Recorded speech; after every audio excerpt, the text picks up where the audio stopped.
What's up everybody, another beautiful day in the Emerald Dream, and this is how you beat Mythic Smolderon. Now I'll be going over all the new mechanics, how to deal with them, and our overall strat. I will not go over all the heroic mechanics, but I have guides out for that. Setup wise, you want 2 tanks, 4 healers, and 14 DPS. Full single target patchwork, so you better bring the heat. Get it? Now on Mythic, Boulder Bong's new mechanic is Seeking Inferno. Spawns 4 balls that fixates random non-tank players. These players needs to eat the balls in a staggered fashion. After 30 seconds or when they hit their fixated target, they deal raid-wide damage and debuffs the raid for 3 seconds, which increases ball damage by a mere 2000%. So, a wipe? Now if a non-fixated player touches a ball, they get a dot. It's not the end of the world if you do get this, as the damage isn't that high, but do avoid balls as much as possible or healers might get a bit sad. Other than that, everything's just been scaled up an insane amount. Boss requires a significant amount of healing, DPS, and melee players need to actually use their brain. Good lord! There's more flame waves going out from overheated, and if you let intermission balls reach boss, they increase Smolderon's damage by 5%. And well, pretty much everything will wipe the raid. So before we break down the fight, let's go over the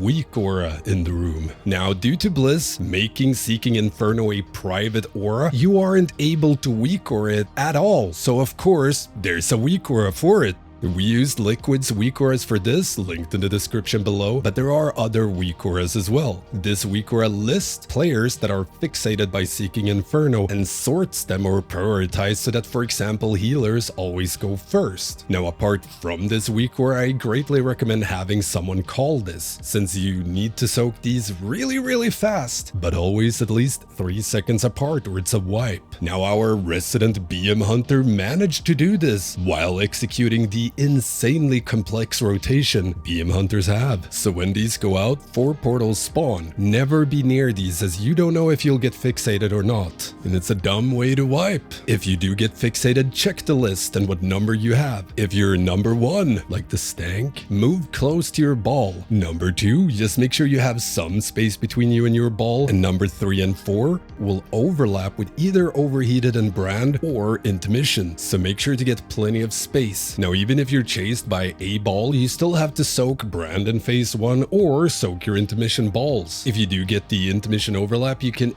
kite your orb away from the middle a bit and move far away during the intermission. Make sure to move away from boss a bit before you get knocked back, so you spawn your orbs further back, giving you a little bit more leeway. Seeking Inferno is pretty much gonna be your number 1 cause of wipe during prog, so the faster you get that under control, the better, because boss damage doesn't matter until you've wiped on enrage. We killed it first time we reached the enrage part. Granted, it took more than 1 pull, so let's break down phase 1 a bit. A major part of this fight on Mythic is managing your lava pools, so you don't run out of space, and you need to have at least a tiny strip of safe space for the last intermission, so you can dodge the circles, which you will use a gateway for. Due to this, positioning and baits matter greatly, so you will get 2 sets of lava pools spawning per phase 1. The first lava pool spawn in phase 1s is always a few seconds after Overheated and Brand, but the second one is always during or like 1 second after, and you have to bait these pools as they spawn on player location. So what we did was range and healers targeted by Overheated went to the very edge of the platform close to the lava, and melee near boss, near existing lava pools. So when the waves go out, check the lines around you and position yourself so no line is aimed at you, and you'll always be safe. We always aim the Brand Slam in towards the room a bit.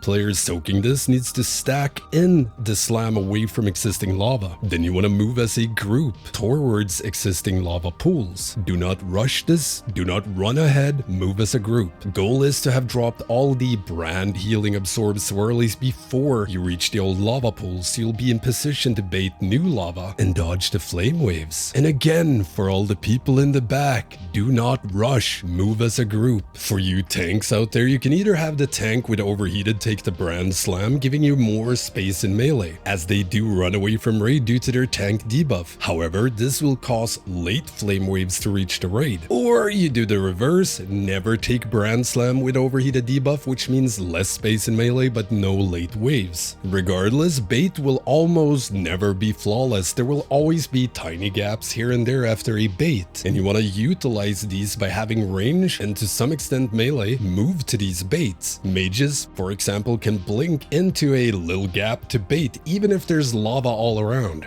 Be creative, fill them gaps! And melee mostly go out of their way to do this on the first bait in each phase 1, because the second bait requires you to pre-position there and only if you have overheated. And to reiterate, when you start progging this, damage does not matter. There is a lot of coordination and positioning you need to learn. Focus on that and you'll prog faster. I pinky swear. Going into the intermission, there's a few things to keep in mind. Never, ever, ever miss a ball. The raid damage taken is insane as is, so adding to that is a recipe for disaster. However delicious that might be. Now, as we get further into the fight, we just called a wipe if more than one ball got into boss. Due to the damage requirement this fight has, you want to make the most out of each intermission. So DPSers, make sure you line up your cooldowns, trinkets, etc. for when you soak the damage balls. Depending on what class you are, you might need to spawn your balls further back, so they reach boss later in the intermission to properly line up your damage. I also recommend checking up if your class and spec plays with any non-meta builds or trinkets, like the Midas Touch Talisman for agility users from Ataldazar. This one lines up with every intermission, making it insanely strong on this particular fight. Now, we used one combat pot on the first intermission, Bloodlust on the third intermission, and second pot for the fourth intermission. For the second and fourth intermission, you want to gateway one of the circle patterns, as it covers most of the room. This is why you need space for the last one, and make sure to assign wind rushes and roars overall for all the intermissions. Movement speed is bis. Yo!